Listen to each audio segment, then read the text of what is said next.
Hello दोस्तों, नमस्कार। आपका बहुत बहुत स्वागत है आज के मेरे नए ब्लॉग में। मैं ठीक हूँ और आशा करता हूँ कि आप भी बड़े मस्त हों। मैं बात करने वाला हूँ आज उज्जैन के महाकालेश्वर मंदिर के बारे में, जो श्रेष्ठों में श्रेष्ठ महाश्रेष्ठ मंदिर है, जो द्वादश के 12 ज्योतिर्लिंगों में से एक है दोस्तों। बहुत मान्यता है इस मंदिर की। बात करते हैं विस्तार से। भारत के मध्य प्रदेश राज्य का एक प्रमुख शहर है उज्जैन। क्षिप्रा नदी के किनारे बसे इस शहर को उज्जैन भी कहा जाता है। ये एक अत्यंत प्राचीन शहर है और कहा जाता है कि एक राजा विक्रमादित्य के राज्य की राजधानी भी थी। इसे कालिदास की नगरी के नाम से भी जाना जाता है दोस्तों। यहाँ 12 वर्ष में कुंभ मेला लगता है। कुंभ मेले का आयोजन क्षिप्रा नदी के किनारे किया जाता है। इस नदी का पौराणिक नाम क्षिप्रा नदी है, जो समय के साथ साथ क्षिप्रा हो गई दोस्तों।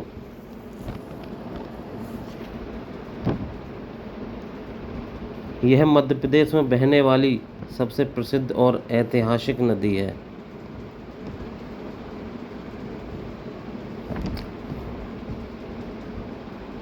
ये बहुत ही पवित्र नदियों में से एक है दोस्तों।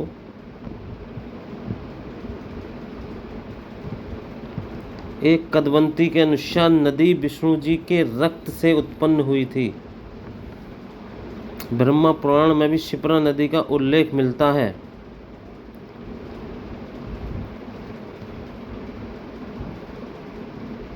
संस्कृत के महाकवि कालिदास ने कवि ग्रंथ मेघदूत में क्षिप्रा का प्रयोग किया है, जिसमें इसे अवंती राज्य की प्रधान नदी कहा गया है।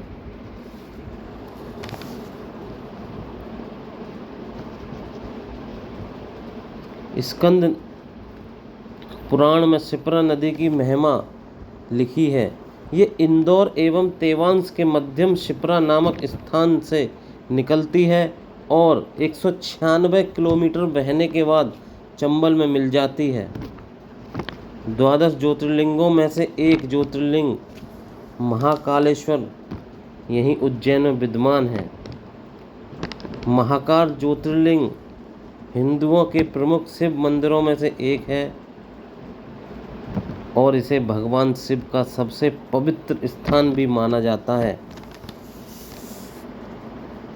यह मंदिर रुद्र सागर के किनारों पर बसा हुआ है।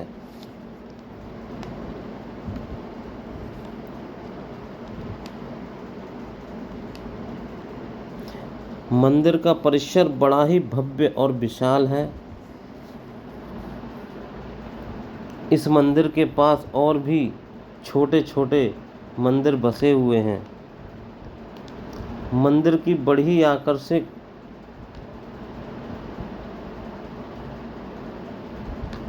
ढंग से सज्जा की गई है।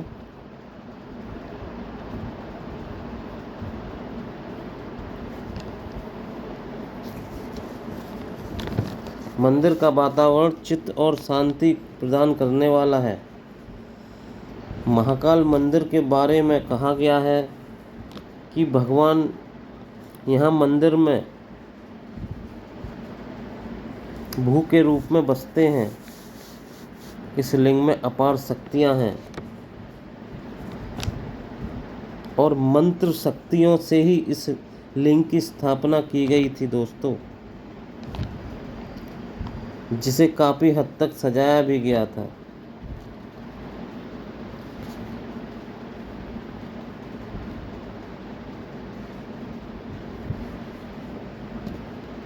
महाकाल मंदिर का शिखर इस तरह से बनाया गया है कि हमें ये आकाश को छूता हुआ दिखाई देता है दोस्तों।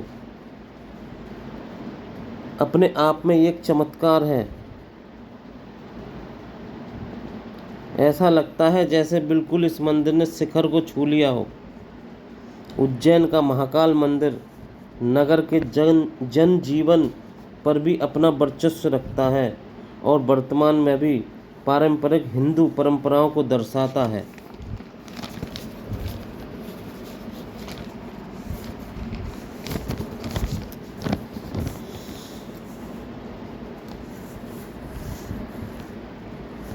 इस पवित्र तीर्थ स्थान को 18 महाशक्ति पीठ में भी शामिल किया गया है।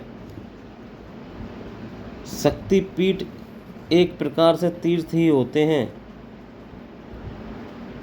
जहाँ ऐसा माना जाता है कि उस जगह पर जाने से इंसान के शरीर को आंतरिक शक्ति मिलती है। सभी शक्तिपीठ अपनी शक्तियों के लिए जाने जाते हैं दोस्तों। महाकाल मंदिर में भक्त सच्चे दिल से भगवान की प्रार्थना करते हैं। महाकाल मंदिर सुबह 4 बजे से और रात 11 बजे तक खुला रहता है। मंदिर का अर्धभाग नवीनतम प्रतीत होता है। इस गेट से सीढ़ियों द्वारा उतरकर भगवान शिव महाकाल मंदिर में एंट्री की जाती है। इन सीढ़ियों से उतरने के उपरांत एक खुला आंगन है। सीढ़ियां जहां इस आंगन में समाप्त होती हैं, वहीं से दाएं ओर मुख्य मंदिर है।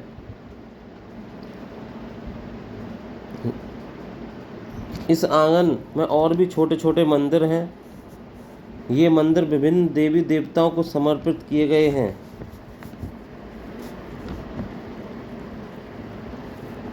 देखिए दोस्तों, भक्तों की भीड़। इस गलियारे में एक नली लगाई गई है, जहां से श्रद्धालु दूध व जल अर्पित कर देते हैं, जो सीधा शिवलिंग पर गिरता है।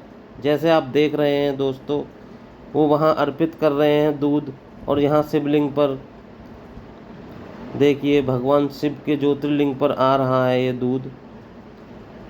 देखिए यहाँ जल दे रहे हैं।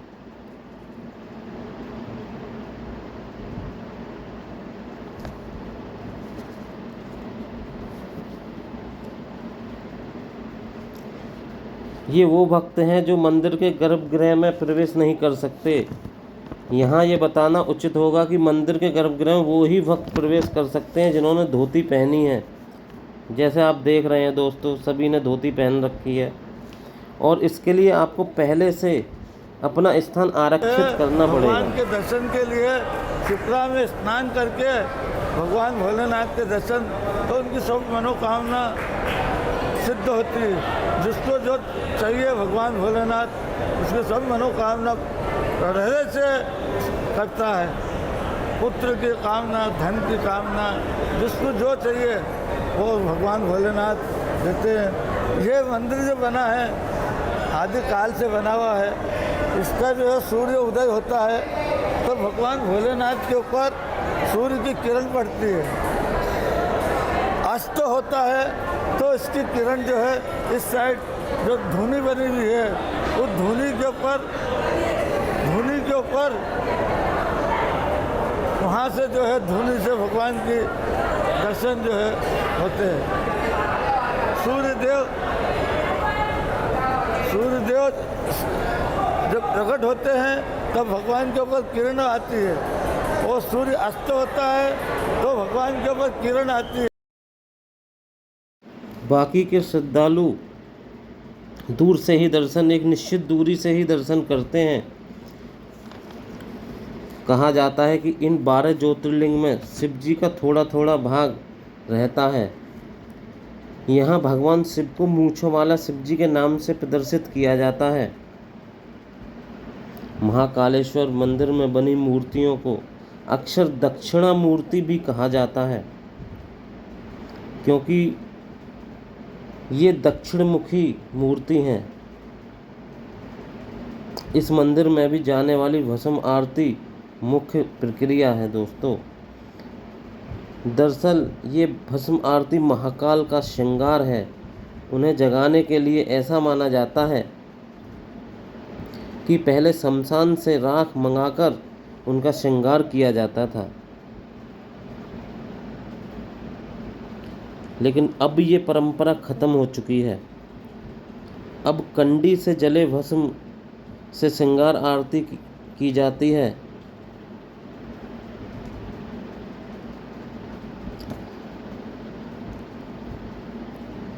महाकाल की आरती भस्म से होने का मतलब यह है कि भगवान शिव महाकाल शमशान के साधक हैं, और यही इनका श्रृंगार और आभूषण है। इस आरती की विशेषता यह है कि इसमें गान नहीं होता, केवल वाद्य यंत्रों को बजाकर ही महाकाल की आरती की जाती है।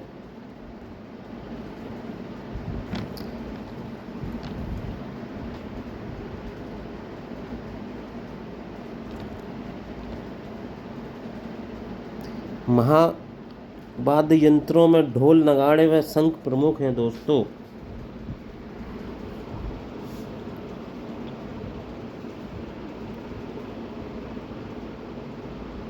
देखिए कितना मनमोहक दृश्य आप देख रहे हैं दोस्तों। अब आरती स्टार्ट होने वाली है, हम दिखा रहे हैं। देखिए वहाँ से जो नली है वहाँ से जल आ रहा है, जो श्रद्धालु जल डाल रहे हैं वहाँ से जल आ रहा है दोस्तों। देखिए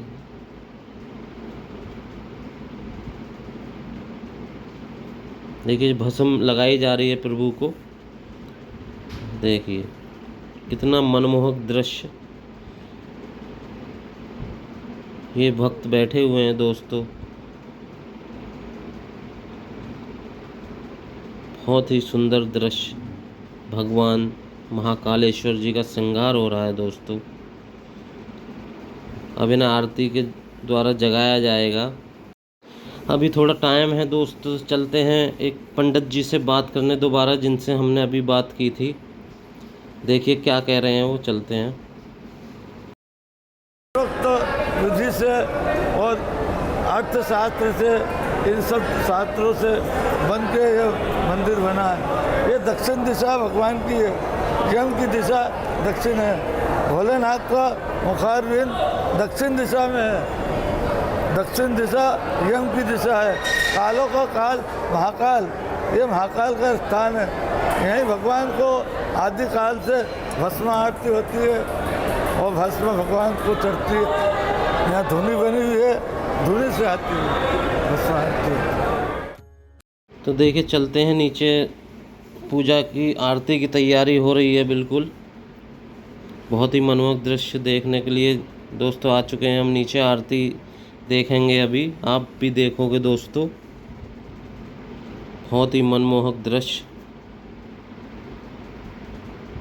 बहुत ही प्यारा, बहुत ही सुंदर।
तो दोस्तों आज के ब्लॉग में बस इतना ही। अच्छा लगे तो लाइक करें, शेयर करें और सब्सक्राइब करें।